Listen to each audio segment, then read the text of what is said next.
Hello, everybody. Denobi2 here. Thank you for joining me once again on a good old fashioned unboxing, part of the Visual Tour series. We are going to be playing with the Iron Legion Mark III. I guess I can call this the Mark III, huh? Why not?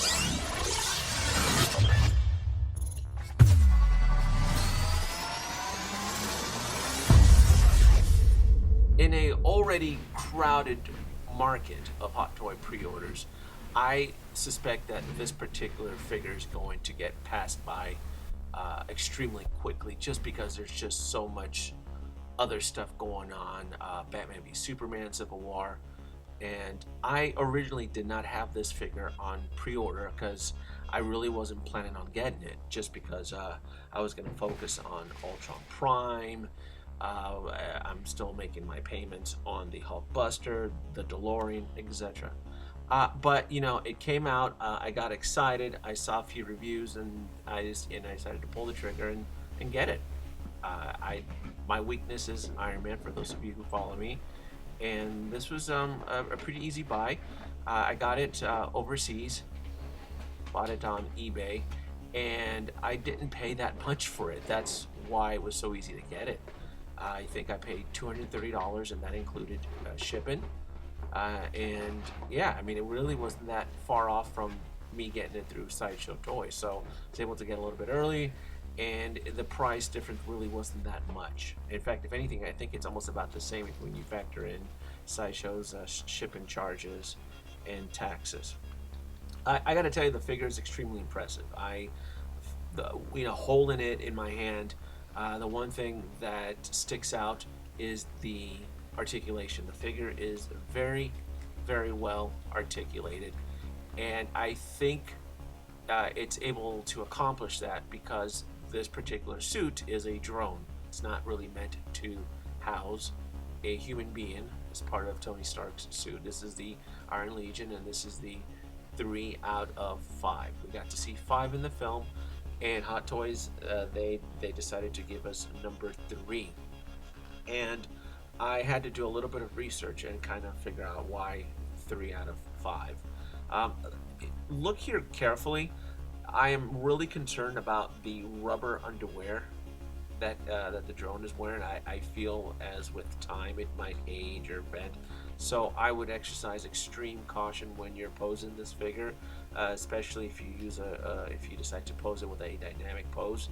I almost positive that those rubber underwears, if you will hold memory, meaning you can end up warping it. The detail in the figures is extremely incredible. I could talk about the detail all day. If you're Hot Toys collectors, you know that that's what they pride themselves on, is the detail. So I'm always blown away and mesmerized by the amount of detail that Hot Toys they put into their Iron Man collection. The articulation of the fingers, just everything. It's just all around. It's a really gorgeous figure. And I just want to. I feel a lot of folks are just gonna, simply pass on this because it really wasn't a A-list character in the film. It was a drone.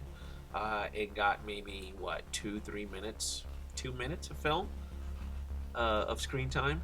So that's what I'm talking about right there, guys. If you can see I keep focusing on the whole underwear there, the rubber, because it is pretty soft and flexible, and I'm almost willing to bet that if you pose the drone in some sort of excited pose, you will end up warping the underwear and probably leaving some memory imprints on it.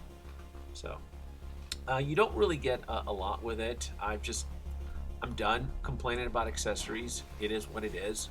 You either like it or you don't. You don't get much. You get a base, standard Age of Ultron base that'll match with the existing collection from Age of Ultron, and you get an extra pair of hands right there, and these are the static thruster hands where you want to decide to pose the figure in flight mode, and then you get rocket gauntlet type accessories there, which are pretty cool.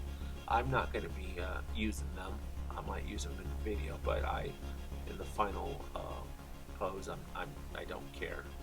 I don't think we got to see the drones use fire rockets anyway. Oh, in the battle, we got to see it in the when they during the battle sequence when they attack the Avengers, when Ultron possesses the body. That's when we get to see it. All right, so let's get to the instructions. I've made a habit of now reading the instructions just because their products are evolving and changing, and the biggest change to this figure is the screws. They did away with screws, and what I mean by that is that you don't use a screwdriver and a screw to remove the battery flaps anymore. It's all snap-on, which is extremely great, so that you don't end up stripping the screw and so forth. I also recommend using your fingernails. I wouldn't use an actual screwdriver or Phillips head or anything like that, just because you can probably damage the soft plastic. I use my nails, and just to kind of pop it on. It's pretty easy. The other advantage to getting rid of the screws is that Hot Toys doesn't have to include a baby little screwdriver. So in essence, it helps us out, and it helps save them money. So it makes you wonder if they really did it for us or for them, since now they don't have to include a small screwdriver. The battery on the arms are pretty. Again, it's the same thing. It's a snap-on battery case. I'm using my nails to snap them right off, and I'm just popping them on. It's pretty easy to remove the battery case and so forth. I really am blown away by the articulation on this, and I always give Hot Toys props and credits on how they're able to design the battery compartments onto these figures, and seamlessly, where it's just blended in as part of the figure.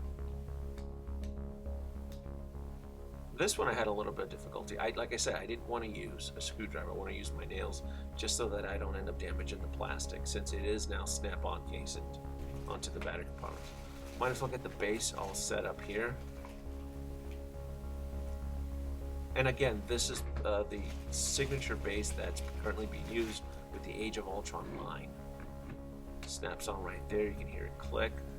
And this is a problem here that I noticed, is that when you want to turn the lights on for the head, you will need the actual plastic tool to turn it on. So that's a negative in my book there. The fact that you got to use the little plastic little screwdriver on there to turn the battery, to turn the power switch on and off. That actually sucked. That was not, it's not good.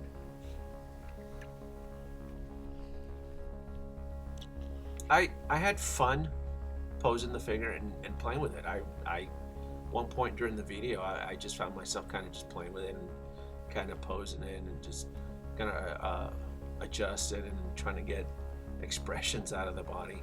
They really did a good job on the articulation on this figure.